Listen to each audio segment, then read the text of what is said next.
Deus Ex Machina.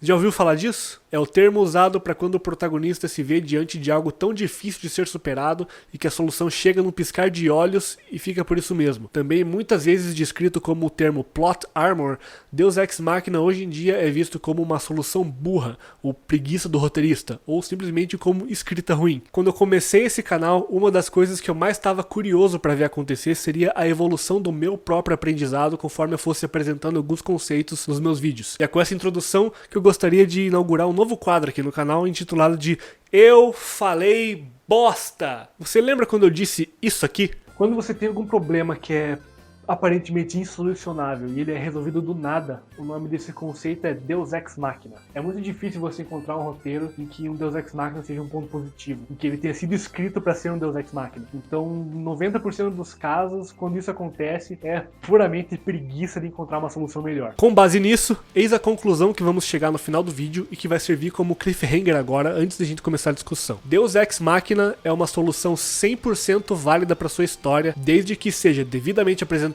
antes e que não tome o poder de decisão das mãos do protagonista. Será que isso aí foi suficiente pra te convencer a assistir e ver se eu vou falar mais merda? Então vem comigo, vamos conversar.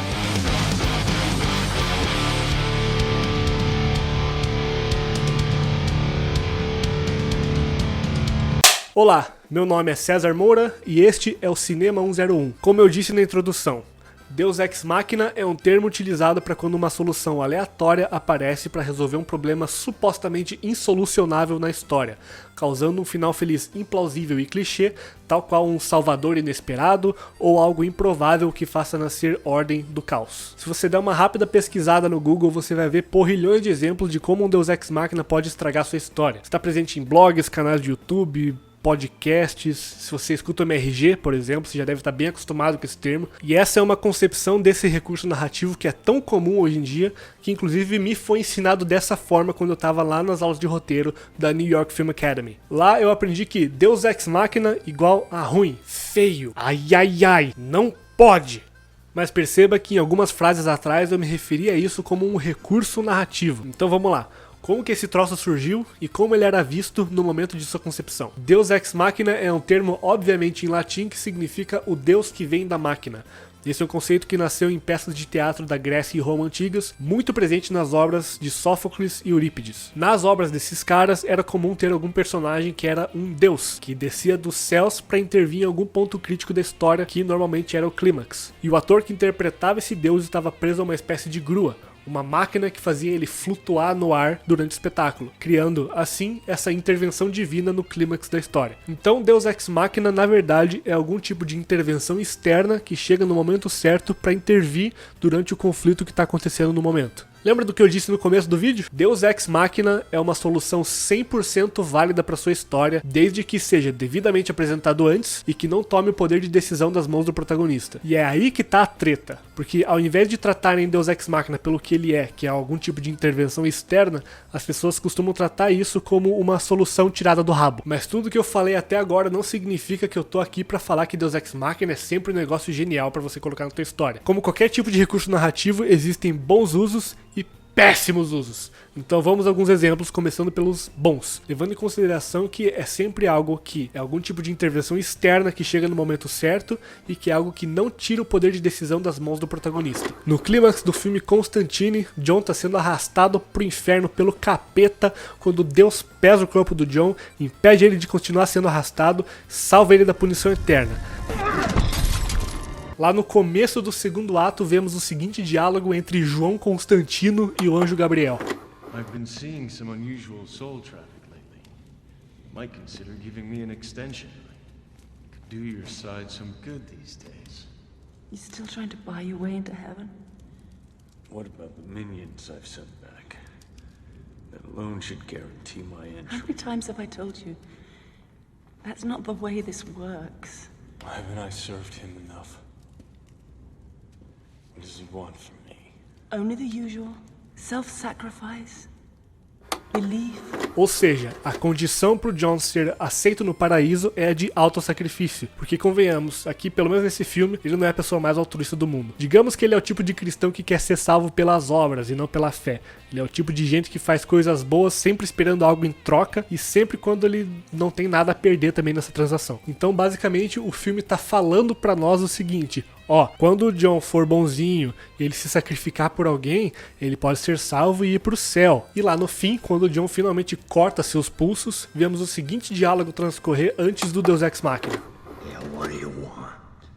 An extension.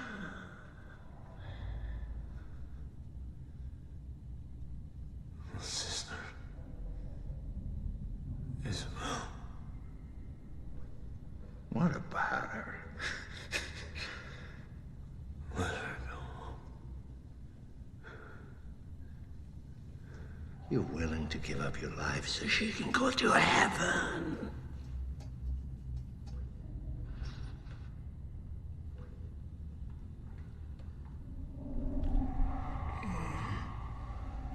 Fine. It's done. Time to go, John.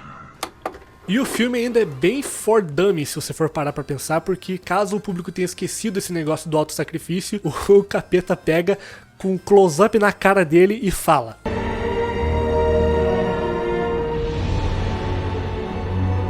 The sacrifice. ou seja, esse autossacrifício aqui do John Constantine nessa parte do filme é uma decisão que ele tomou pra se sacrificar e dar a sua vida em troca da vida da mulherzinha lá que eu esqueci o nome. O que justifica a intervenção divina logo depois e que também não é algo que veio do nada, pois havia sido devidamente apresentado antes. Então esse é um bom Deus Ex Machina porque não tira o poder de decisão das mãos do personagem. É o John Constantine que tem a ideia de fazer aquilo pra resolver o problema e de salvar aquela pessoa. E o Deus Ex Machina chega no momento crítico pra salvar o John Constantine, ou seja, o Deus Ex Machina não veio nem pra salvar a mulher, que era o objetivo do Constantine. Então ele não anula toda aquela jornada que estava acontecendo, quem estava assistindo durante o filme inteiro. Então por isso é um bom exemplo de Deus Ex Machina. Um outro bom exemplo de Deus Ex Machina: Capitã Marvel em Vingadores Ultimato. Primeiro que nós tivemos um filme inteiro só dela, lançado propositalmente logo antes do Ultimato, para apresentar esse personagem pro público, com todo esse potencial overpower dela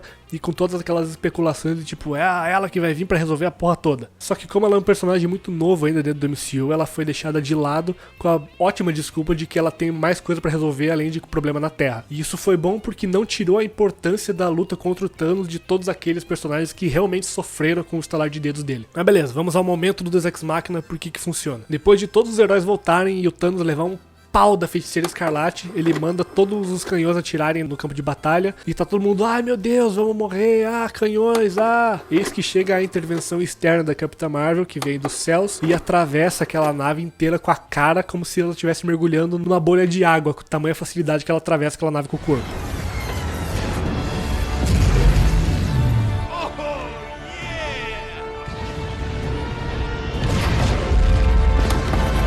Mas assim, a gente sabe que ela é overpower. A gente sabe que ela poderia fazer origami do Thanos se ela quisesse. Isso seria não só um insulto ao público, mas também realmente uma solução preguiçosa. Porque ela estaria vindo do nada, por mais que tenha tido um filme antes do Vingadores Ultimato, é uma saga que durou 10 anos. Então ela ter vindo um filme antes ou aparecido direto no mesmo filme não faria a mesma coisa. Porque ela é um personagem sem nenhum carisma, que não tem nenhum fator pessoal para estar nessa luta e que o público até esse momento não dava a mínima pra ela. Ou seja, com todas essas cartas na mesa, se tivesse sido dessa forma, nós teríamos perdido todo aquele significado bonito sobre o sacrifício de um herói que a gente teve com o que o Tony Stark fez. Então, a Capitã Marvel conta como um Deus Ex Machina porque ela foi previamente apresentada na história, ela veio na forma de uma intervenção externa para resolver um problema que aqueles heróis não iam conseguir resolver e, ao mesmo tempo, deixa o poder de decisão final literalmente nas mãos do Tony Stark, que esse sim era o personagem que mais tinha a perder, que era o que mais tinha um investimento pessoal nessa luta, e foi foi o cara que começou todo esse negócio de MCU, que era um dos personagens mais queridos e que era o cara que a gente viu passar por um arco de transformação absurdo ao decorrer desses 10 anos de MCU. E é por isso que a Capitã Marvel no Vingadores Ultimato é um ótimo exemplo de Deus Ex Machina. Mas agora, e um exemplo ruim de Deus Ex Machina? Eu já falei aqui nesse vídeo sobre o maior erro cometido pelos roteiristas de Game of Thrones. Esse erro, chamado plotting,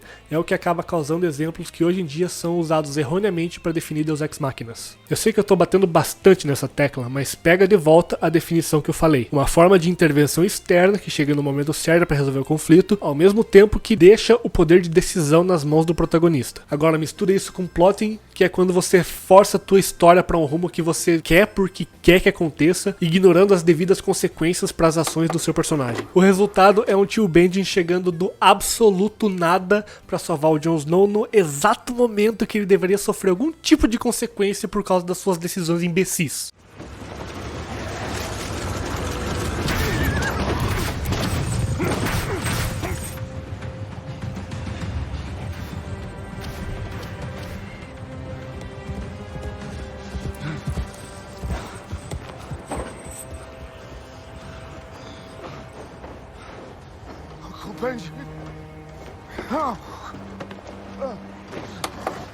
E ele acaba sendo o tipo bosta de Deus Ex Machina porque justamente, por mais que ele tenha sido um tipo de intervenção externa que salva o protagonista, o único motivo do tio Benjen existir nessa história era porque os roteiristas de Game of Thrones precisavam que o Jon Snow sobrevivesse. Porque eles já tinham definido que o Jon Snow ia ter um relacionamento bosta com a Daenerys, que ele ia ter que gritar na cara de um dragão e que ele não ia fazer nada contra o Night King. E isso, crianças, é o que chamamos de plot armor.